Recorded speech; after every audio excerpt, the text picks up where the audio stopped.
It has been one of those weeks. I do not know where I'm going, what I'm doing, which way's up or down.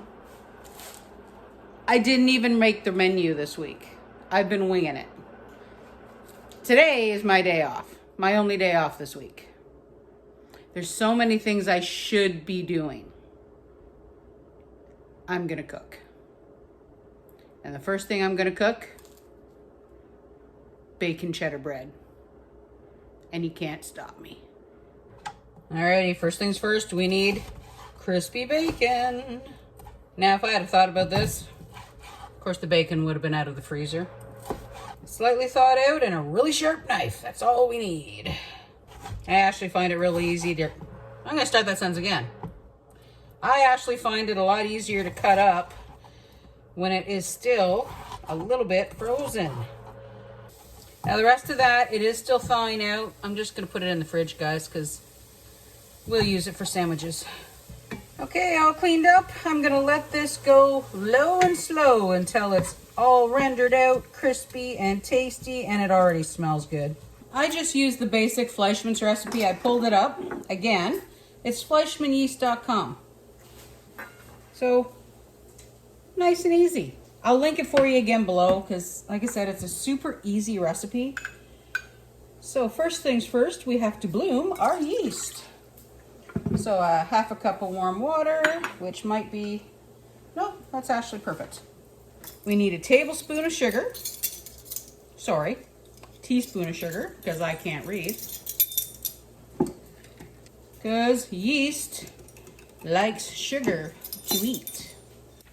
Now, if you're using the packages, it's 2 of those little packages, but my yeast, it's not in a package. So it's 4.5 teaspoons that we're going to put in here. Seems like a lot, but this recipe does make a lot. And who doesn't like the smell of just yeast? I don't know anybody, to be honest. All right, give this a little bit of a stir. All right, this is gonna sit for about 10 minutes, and then we're gonna make some bread. Check that out, doesn't that look good? All righty, so we've got the last cup of water, and a half a cup of milk, and 2 tablespoons of butter, and it's nice and warm. So we're gonna pour that in. We're going to add 2 teaspoons of salt and the last of the sugar. So we already add a teaspoon of sugar in there, so now we're going to actually add about 2.5 tablespoons. We're gonna add 4 cups of flour. It should take about 5 to 5.5 cups to actually make this recipe. I'm putting the flour in before the salt though, because yeast really doesn't like salt. That way I can put the salt on top of the flour.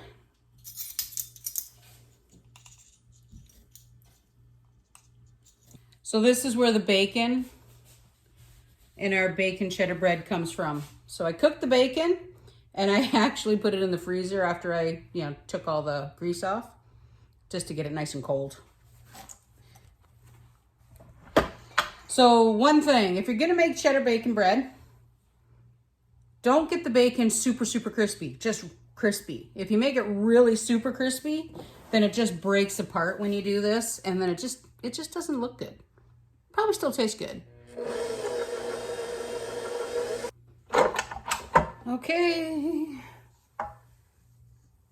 Beautifully kneaded. It's still a tiny bit sticky, but when I roll it out and put the flour and everything down later, it should be okay. I don't want to add any extra flour. Here we go. Yay, looks good actually.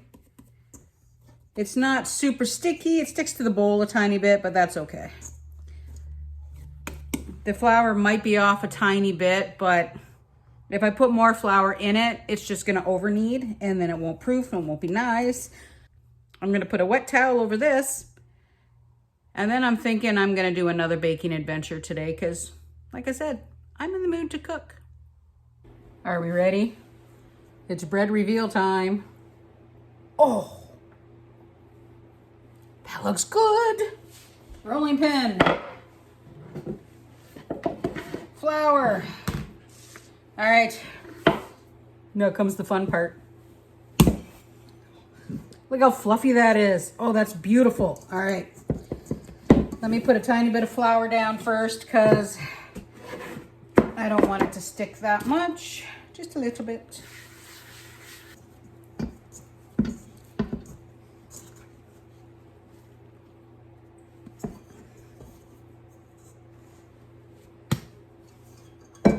Now, if I wanted to, I could just leave it. No cheese, no nothing. But we are making, like I said, cheddar bacon bread. I don't want to work it too much though, but. All right, let's roll it. Give it a roll. Doesn't that look good? Oh, that does look good. I don't want to roll it too much because we've got all these beautiful air pockets.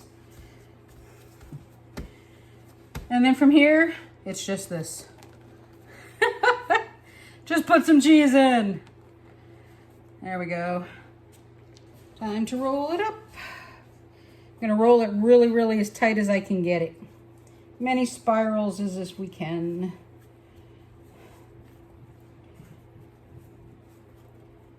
Yeah, this makes me happy. So like I said, when I'm in a mood, I like to cook. Let me get the big bread pan and then I'm going to show you what's going to happen with the pieces that won't fit. So there's our big bread pan. Bread pan.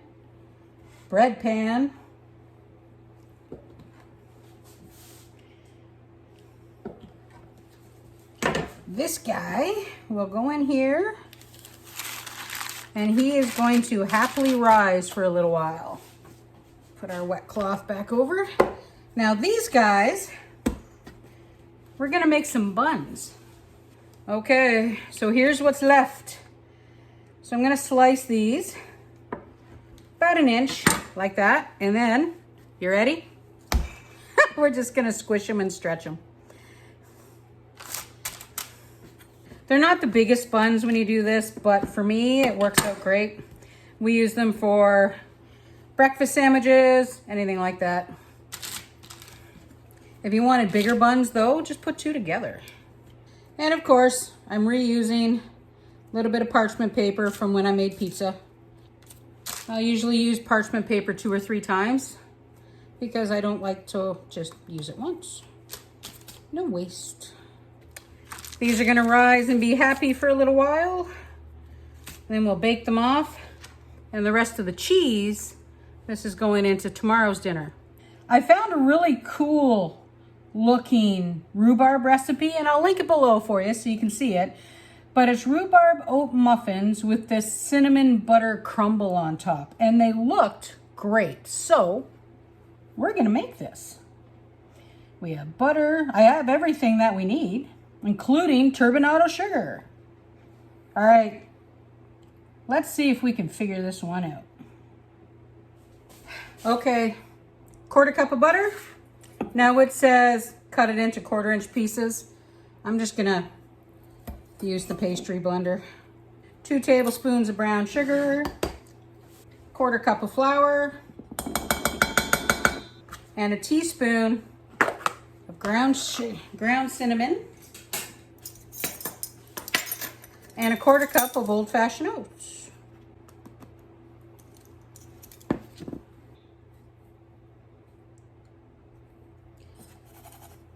Crumble's done. All right, let's continue. Alrighty, dry ingredients now. So 2½ cups of flour, which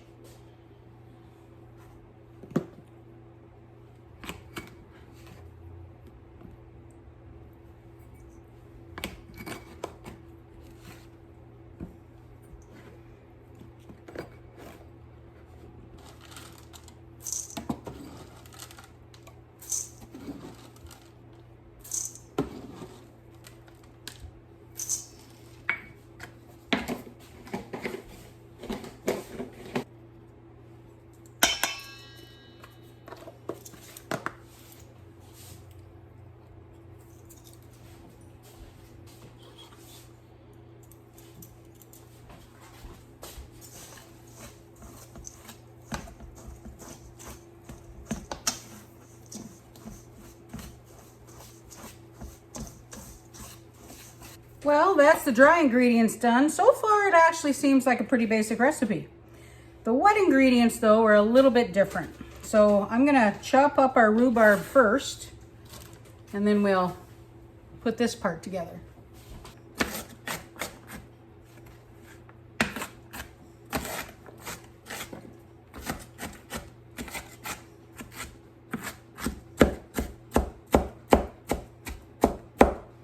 Okay, so let's see. We have 2 cups of chopped rhubarb, and we reserved some for the topping. So now we need a cup of milk, vinegar or lemon juice, vegetable oil, and an egg. Alrighty, let's get the milk. Cup of milk, 1 egg. We need a 1/2 cup of vegetable or canola oil, a little bit of vanilla, it says a teaspoon, and we're going to use lemon juice. It says a teaspoon, so we'll just wing it. Mix all this together. Oh, I also screwed up, and apparently the rhubarb was supposed to be folded in after. This is just a PSA moment. Read the whole recipe before you start. Oh well.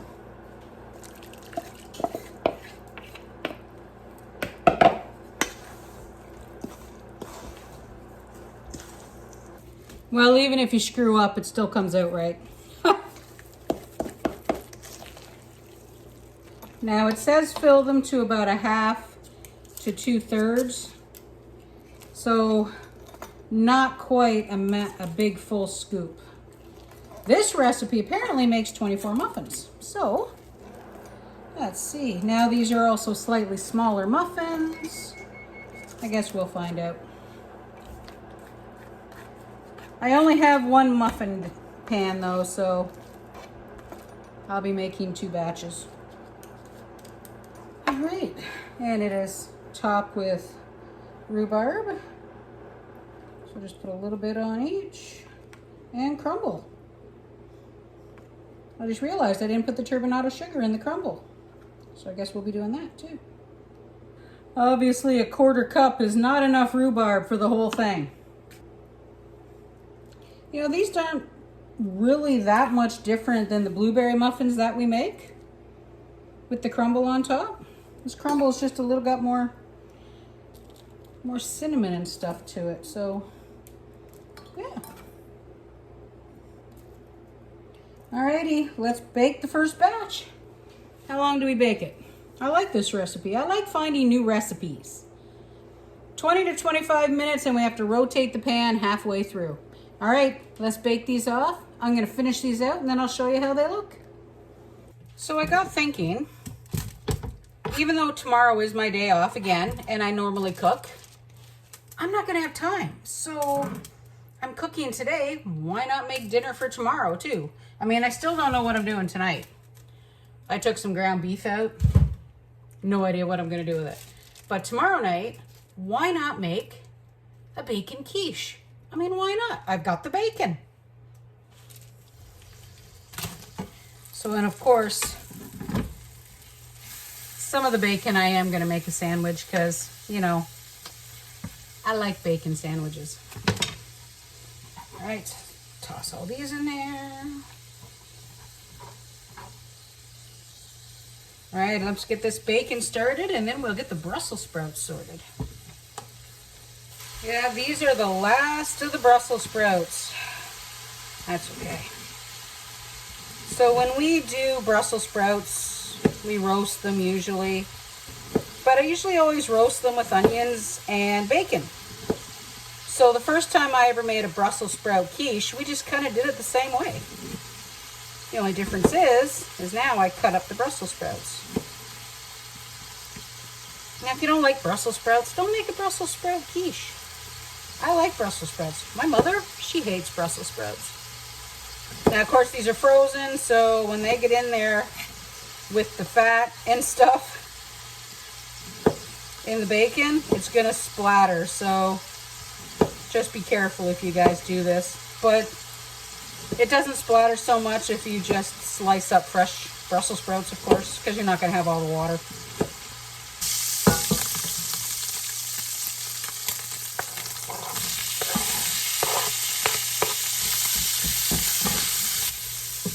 That looks good already.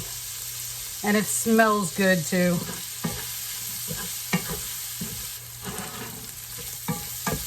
Woot. Alrighty. Part of the quiche is done. Now this has to cool, so I'm going to put it on just some paper. And then we'll put it together once it's all cold. Okay, so we have our crust. Now, yeah, it's a cheater crust. We all know I cannot make pastry or biscuits. That, though, is going to be a new skill that, basically a skill challenge I think that I'm going to do. Because I can't make them. They never come out. They always taste good, but look weird. I don't know how to describe it. It just doesn't work for me. There we go. So like you saw earlier when I made the bread, I grated up the last of that block of cheese, so we have a nice little quiche mix. Time to start cracking some eggs. Now this one's not gonna be super deep. If I was making like a really super deep quiche, there'd be a lot of eggs.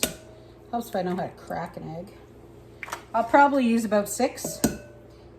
And this quiche, this is 2 dinners for us.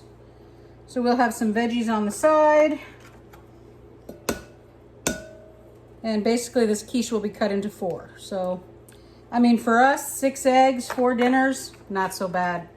The price of eggs go down for everybody. It went down here, so that was fabulous to see. Actually, now that I'm looking at this, I'm gonna put 7. Okay, so we'll add some milk. It's probably about 1/4 cup. Let's break these up.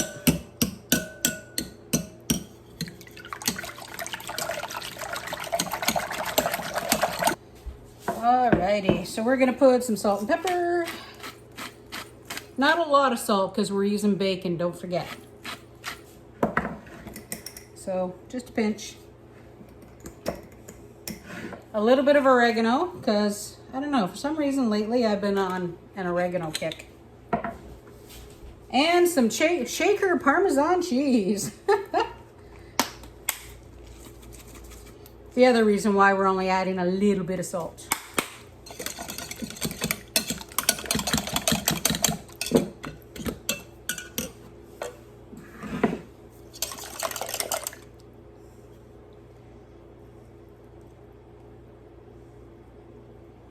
There we go. Yeah, the 7 eggs, that worked out better. I could have got away with 6, but the 7 works. Okay, so I'm not gonna lie, there's no real, well, for me, I should say there's probably a real one out there somewhere. But for me, there's no real recipe for quiche. I put whatever I want. I've done pure vegetarian. I've done, ham and spinach. Like I've done traditional, like quiche Lorraine, things like that. But for me, if I've got something, I'm gonna put it in. Wow, serious Einstein here. Can you tell we've been cooking today? So, this case we have the Brussels sprouts, the bacon, the onions, cheese, eggs. Super, super easy. So now this is gonna bake, and I'll be back and I'll show you the fruits of our labors today. So this was a good day. So I've said it before, just spending a day, yeah, you can probably hear the dishwasher by the way, because I've already started tidying up. But like I said, cooking for me that's my relaxation place. So if I'm in one of those days where I just really don't want to do anything, the one thing I will do is cook. So let me show you what we did. We did supper for tomorrow. Just a little warm on the bottom. So this is our Brussels sprout and bacon quiche. Now this is actually 4 servings. We actually cut it in 4, and it's 4 dinners. 2 dinners? Well, I guess if you're alone, it's 4 dinners or more. Depends on how you want to cut it. But for us, we'll have a few veggies or something with those. We also made our rhubarb muffins. So now I've noticed a difference. Check it out. This is the one that we put rhubarb and crumble, and this one we just put crumble. This one looks prettier. By the way, I ate one. Already good. Now, before we continue to the rest of it, if you're gonna make something like a rhubarb muffin, a banana muffin, something with a fresh fruit, best bet, only put in the fridge what you're gonna use and then put the rest in the freezer. These freeze great when I do any other fruit. I'm hoping that the rhubarb does, which isn't a fruit, which we've already talked about, so I don't know why I'm calling it a fruit. Anyway, so I've already got the last of the banana muffins. So 1 banana muffin and 1 rhubarb muffin in 4 little bags for Fred for lunches. These are gonna go in the freezer, and they'll be for his lunch and my lunch, and they probably won't last that long. Also, our buns came out fabulous. So I brought the knife because I'm wanting to see how these look inside. Now they're not thick. I didn't rise these a ton because I wanted them a little bit thinner because they're a little bit easier to eat. Alrighty, how'd this come out? Check it out. Smells like cheese, smells like bacon. That, I might have to have a late lunch. Now the bread, it's still hot, so I'm not gonna pick it up. Our little loaf of bread, it came out great. Now, I kind of hinted at it earlier. If you're gonna make like a bacon bread, if you want to put bacon in your bread, don't, like I said, really crisp up the bacon. Because if you do and you're using like a mixture like I am, the really, really, really crispy bacon, it literally just breaks apart so much and it doesn't really seem like you've got bacon.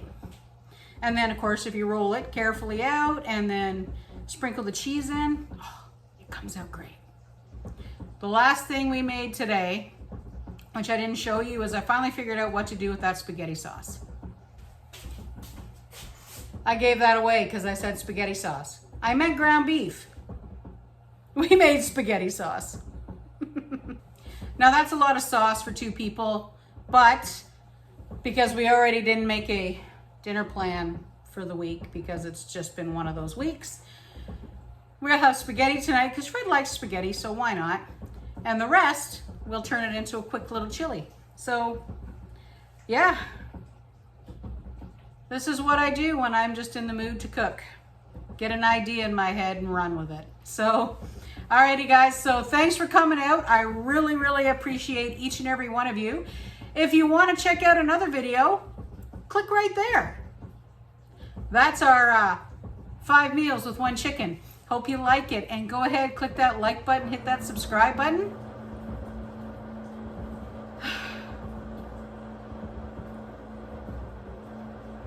The noisy fridge. I can't wait till I get a new fridge. Anyway, like I said, hit like, hit subscribe, and come along with us as we continue on our life here on PEI. Bye for now.